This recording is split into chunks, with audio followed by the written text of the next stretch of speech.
Hello বন্ধুরা, welcome back to our mini blog.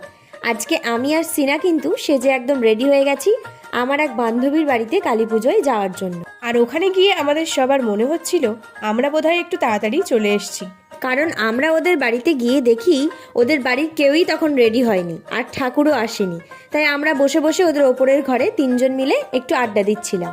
আর দুর্ভাগ্যবশত আমার আর বড়দার ফোনে ব্যালেন্স ছিল না, আর দিদিয়ার ফোনে যা নেট ছিল সবটা ইউজ হয়ে গেছিল, যার জন্য বসে বসে ভাবছিলাম কিভাবে সময়টা কাটাবো। এসব ভাবতে ভাবতে আর ইয়ার্কি মারতে মারতে কিন্তু বেশ খানিকটা সময় পেরিয়ে গেল, আর অবশেষে ঠাকুর এসে উপস্থিত। তারপরে আমরা বসে পড়েছিলাম রাতের খাবার খাওয়ার জন্য। মেনুতে ছিল বাসন্তী পোলাও আর কাশ্মীরি আলুর দম। কালী পুজোর খিচুড়িটা কিন্তু মেইন, যেটা মিস করছিলাম আমরা সবাই। যাই হোক, খাওয়া দাওয়া আমাদের প্রায় শেষের দিকে, আর রাতও কিন্তু বেশ অনেকটাই হলো।